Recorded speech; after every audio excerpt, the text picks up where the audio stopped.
ರಾಜ್ಯದಲ್ಲಿ ಸಾರಿಗೆ ಇಲಾಖೆಯ ಮುಷ್ಕರ ಪ್ರಾರಂಭ ಆಗಿದೆ. ಈ ಸರ್ಕಾರ ಬಂದ ಮೇಲೆ ಯಾವ ಇಲಾಖೆಗೂ ಸರಿಯಾಗಿ ಹಣ ಬಿಡುಗಡೆ ಆಗ್ತಾ ಇಲ್ಲ. ಸಾರಿಗೆ ಇಲಾಖೆಯ ನೌಕರರ ಬೇಡಿಕೆ ಈ ಸರ್ಕಾರ ಬಂದಾಗಿಂದನೂ ಕೂಡ ಆ ಬೇಡಿಕೆಯನ್ನ ನಾಳೆ ಬಾ ನಾಳೆ ಬಾ ನಾಳೆ ಬಾ ಅಂತೇಳಿ ರಾಮಲಿಂಗಾರೆಡ್ಡಿಯವರು ಮುಖ್ಯಮಂತ್ರಿಗಳು ಮುಂದೂಡ್ತಾ ಇದ್ರು. ಕಾರಣ ಸರ್ಕಾರದ ಖಜಾನೆಯಲ್ಲಿ ಹಣ ಇಲ್ಲ, ಖಾಲಿ ಆಗಿದೆ.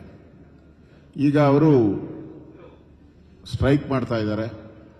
38 ತಿಂಗಳ ಏನು ಅರಿಯರ್ಸ್ ಬರಬೇಕಾಗಿದೆ, ಅದ್ರ ಬಗ್ಗೆ ಅವರು ಸ್ಟ್ರೈಕ್ ಮಾಡ್ತಾ ಇದ್ದಾರೆ. ಅವರ ನ್ಯಾಯಯುತವಾದಂಥ ಬೇಡಿಕೆಯನ್ನ ಸರ್ಕಾರ ಈಗಾಗಲೇ ಈಡೇರಿಸಬೇಕಾಗಿತ್ತು. ನೌಕರರು ಮುಷ್ಕರ ಹೋಗೋವರೆಗೂ ಕೂಡ ಮೀನಾವೇಶ ಎಣಿಸಬಾರ್ದಾಗಿತ್ತು. ಇದು ಸರ್ಕಾರದ ಫೇಲ್ಯೂರು. ಸರ್ಕಾರದಲ್ಲಿ ಹಣ ಇದ್ದಿದ್ರೆ ಇಷ್ಟೊತ್ತಾಗಲೇ ಅದನ್ನ ಕ್ಲಿಯರ್ ಮಾಡಬೇಕಾಗಿತ್ತು. ಹಂತವಾಗಾದ್ರೂ ಮಾಡಬೇಕು, ಇದ್ರ ಹೊಟ್ಟೆ ಟೈಮ್ ಆದ್ರೂ ಮಾಡಬೇಕಾಗಿತ್ತು. ಯಾವುದು ಮಾಡದೆ ಇವತ್ತು ಸಾರಿಗೆ ಇಲಾಖೆ ಸ್ಟ್ರೈಕ್ ಬಂದಿದೆ ಅಂತೇಳಿ 26 ತಿಂಗಳದು ಬಿಡುಗಡೆ ಮಾಡಕ್ಕೆ ಹೊರಟಿದ್ದಾರೆ. ಈಗ ಅದನ್ನ ಸಾರಿಗೆ ಇಲಾಖೆ ನೌಕರರು ತಿರಸ್ಕಾರ ಮಾಡಿದ್ದಾರೆ. ಮತ್ತೆ ರಾಮಲಿಂಗಾರೆಡ್ಡಿ ಅವರು ಹಿಂದೆ ನಮ್ಮ ಸರ್ಕಾರ ಇದ್ದಾಗ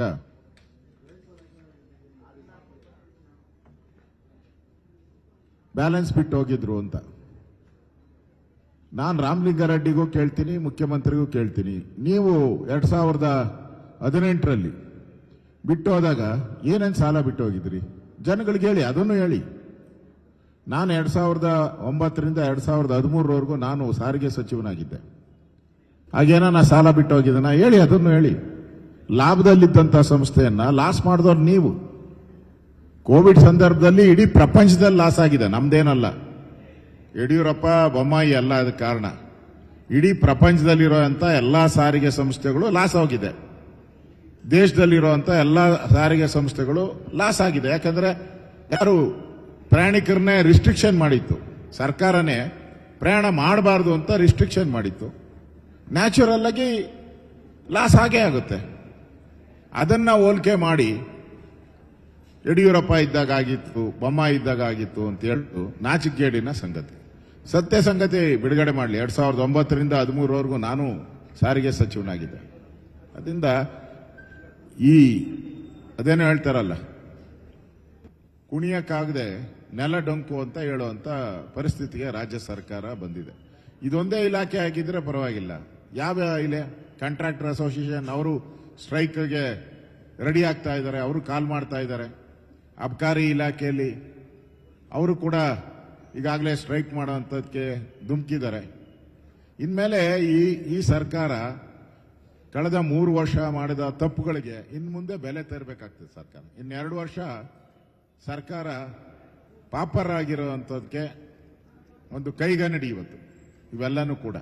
ಅದರಿಂದ ಸರ್ಕಾರ ಕೂಡಲೇ ನೌಕರರ ಬೇಡಿಕೆ ಏನಿದೆ ಅದನ್ನ ಈಡೇರಿಸಬೇಕು ಅಂತೇಳಿ ಆಗ್ರಹವನ್ನ ಮಾಡ್ತಾ ಇದ್ದಾರೆ.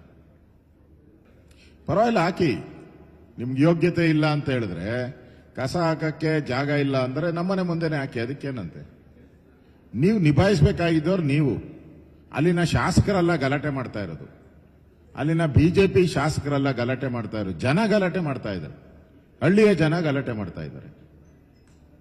ಅಲ್ಲಿ ಸರಿಯಾದಂತ ಹಳ್ಳಿಗೆ ಸವಲತ್ತುಗಳನ್ನು ಕೊಡ್ತೀನಿ ಅಂತ ಹೇಳಿದ್ರು. ಕಳೆದ 2.5 ವರ್ಷದಿಂದ ಯಾವುದೇ ರೀತಿ ಸವಲತ್ತುಗಳನ್ನು ಕೊಟ್ಟಿಲ್ಲ. ಹಿಂದೆ ನಾವು ನಮ್ಮ ಸರ್ಕಾರ ಇದ್ದಾಗ ಆ ಭಾಗಕ್ಕೆ ಎಲ್ಲಿ ಕಸ ಹೋಗುತ್ತೋ ಆ ಭಾಗಕ್ಕೆ ಅಭಿವೃದ್ಧಿಗೆ ಹಣವನ್ನು ಬಿಡುಗಡೆ ಮಾಡಿದ್ರು. 106 ಕೋಟಿ ಹಣವನ್ನು ನಾವು ಬಿಡುಗಡೆ ಮಾಡಿದ್ವಿ. ಇವಾಗ ನಿಮ್ಗೆ ಬಿಡುಗಡೆ ಮಾಡಕ್ಕೆ ಹಣ ಇಲ್ಲ. ಕಸ ಈಗಾಗಲೇ ರಾಶಿ ಬೆಂಗಳೂರಲ್ಲಿ ಬಿದ್ದಿದೆ, ಕಸದ ರಾಶಿ. ನಿಮಗೆ ತೆಗಿಯಕ್ಕೆ ಸರ್ಕಾರಕ್ಕೆ ಯೋಗ್ಯತೆ ಇಲ್ಲ ಅಂದ್ರೆ ನೀವು ಮಾಡಿ. ಜನರ ಪರವಾಗಿ ನಾವು ಅದನ್ನ ಸಹಿಸ್ಕೊಳಕ್ಕೆ ನಾವು ಸಿದ್ಧ ಇದ್ದೀವಿ. ಹೆಂಗೂ ಈ ಸರ್ಕಾರ ಪಾಪರ್ ಅನ್ನೋದನ್ನ ಜನಕ್ಕೆ ಅರ್ಥ ಆಗಿದೆ. ಇನ್ ಕಸ ಸುರಿಸಿದ್ರೆ ಗ್ಯಾರಂಟಿ 100% ಪಾಪರ್ ಅಂತ ಜನನೇ ಅರ್ಥ ಮಾಡ್ಕಂತಾರೆ, ಜನನೇ ಚೀಮಾರಿ ಆಗ್ತಾರೆ. ಒಂದ್ಸರಿ ಹಾಕಿ ಯಾರೋ ಅದ್ಯಾರೋ ಫೈನ್ ಕಟ್ಟಿಲ್ಲ ಅಂತೇಳಿ ಅವ್ರ ಮನೆ ಮುಂದೆ ಹಾಕಿ ಜನ ಚೀಮಾರಿ ಹಾಕಿರೋದನ್ನ ನಾವು ನೋಡಿದ್ದೀವಿ.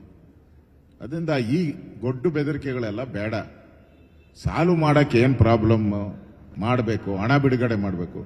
ಕಳೆದ 6 ತಿಂಗಳಿಂದ ಹಣ ಬಿಡುಗಡೆ ಮಾಡಿಲ್ಲಪ್ಪ. ಪ್ರತಿ ತಿಂಗಳು 50 ಕೋಟಿ ಹಣ ಬಿಡುಗಡೆ ಮಾಡಬೇಕು ಕಸದ್ದು. ಪ್ರತಿ ತಿಂಗಳು 50 ಕೋಟಿ ಬಿಡುಗಡೆ ಮಾಡಬೇಕು. ಇದುವರೆಗೂ ಅಕ್ಟೋಬರ್ ಆದಮೇಲೆ ಇದುವರೆಗೂ ಹಣನೇ ಬಿಡುಗಡೆ ಮಾಡಿಲ್ಲ ಕಸ ವಿಲೇವಾರಿ ಮಾಡೋರಿಗೆ. ಅಧ್ವಾನ ಆಗದಿರೋ ಇನ್ನೇನಾಗ್ತದೆ? ನಿಮ್ಮ ಹತ್ರ ಹಣ ಇದ್ದಿದ್ರೆ ಪ್ರತಿ ತಿಂಗಳು ಬಿಡುಗಡೆ ಮಾಡಬೇಕಾಯ್ತು. ಅಟ್ಲೀಸ್ಟ್ 3 ತಿಂಗಳಿಗೊಂದ್ಸರಿ ಆದ್ರೂ ಬಿಡುಗಡೆ ಮಾಡಬೇಕಾಯ್ತು. ಹಣ ಬಿಡುಗಡೆ ಮಾಡದೆ ಪಾಪರಾಗಿರುವಂತ ಸರ್ಕಾರ ಕಸನ ತಗೊಂಡು ನಮ್ಮನೆ ಮುಂದೆ ಹಾಕ್ತೀನಿ, ಬಿಜೆಪಿ ಆಫೀಸ್ ಹತ್ರ ಹಾಕ್ತೀನಿ ಅಂದ್ರೆ ಅದು ನಿಮ್ಮ ರಾಜಕೀಯ ದೌರ್ಬಲ್ಯ ತೋರಿಸುತ್ತೆ ಅಷ್ಟೇ. ಅದು ನಿರ್ಭೀತ, ನಿಷ್ಪಕ್ಷಪಾತ, ವಿಶ್ವಾಸಾರ್ಹ ಸುದ್ದಿಗಳಿಗೆ ಮತ್ತೊಂದು ಹೆಸರಾಗಿರುವ ನ್ಯೂಸ್ 18 ಕನ್ನಡ ಈಗ ಆಪ್ನಲ್ಲೂ ಲಭ್ಯವಿದೆ. ದಯವಿಟ್ಟು ಇಲ್ಲಿರುವ QR ಕೋಡ್ ಅನ್ನು ಸ್ಕ್ಯಾನ್ ಮಾಡಿಕೊಂಡು ಆಪ್ ಡೌನ್ಲೋಡ್ ಮಾಡೋದಕ್ಕೆ ಮರಿಬೇಡಿ. ನಿಮ್ಮ ಬೆಂಬಲ ಹೀಗೆ ಸದಾ ನಮ್ಮೊಂದಿಗಿರಲಿ. ಧನ್ಯವಾದ.